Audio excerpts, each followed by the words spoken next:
SC వర్గీకరణ రాజ్యాంగ విరుద్ధమన్నారు అఖిల భారత మాలల సంఘం చైర్మన్ దేవిప్రసాద్.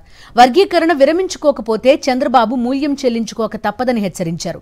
విజయవాడ స్వరాజ్య మైదానంలో అంబేద్కర్ విగ్రహం ఏర్పాటు చేసిన ప్రాంతంలో రైతు బజార్ పెట్టడం దుర్మార్గమన్నారు. సంబంధించినటువంటి వర్గీకరణని మీరు ఎలా చేపడతారు? ఆంధ్రప్రదేశ్లో కూడా వర్గీకరణ మాకు వద్దు అని చెప్పి మా అతిపెద్ద కులమైనటువంటి మాలలు ఇతర అనుబంధ కులాలన్నీ కూడా వ్యతిరేకిస్తున్నప్పుడు మీరు ఏ రకంగా వర్గీకరణ చేపడతారు? వెంటనే వాటిని విరమించుకోండి. ఇది మా ప్రధాన డిమాండ్. మేము అంబేద్కర్ వాదులం.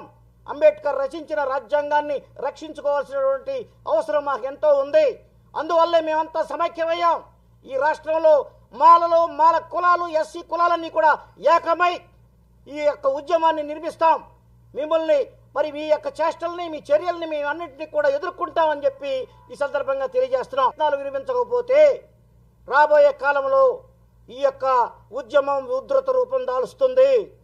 అనేక కులాలు, అనేక పార్టీలు, అనేక రకాలైనటువంటి సంఘాలు, అంబేద్కర్ సంఘాలతో మేమంతా కూడా గ్రామాన ఈ యొక్క వ్యతిరేకతని, ఉద్యమాన్ని నిర్మిస్తాం. అనే దానిలో ఉన్నటువంటి అతిపెద్ద 125 అడుగుల అంబేద్కర్ విగ్రహాన్ని నిర్మించి అక్కడ ఒక బ్రహ్మాండమైనటువంటి మ్యూజియం, అనేక రకాలైనటువంటి సదుపాయాలు కలగజేసి ఒక పవిత్రమైనటువంటి స్థలంగా మేము భావిస్తుంటే, అలాంటి పవిత్ర స్థలంలో మీరు రైతు బజారు పెట్టాలని చెప్పి నిర్ణయించడం దుర్మార్గం అని చెప్పి సందర్భంగా ఖండిస్తున్నాం.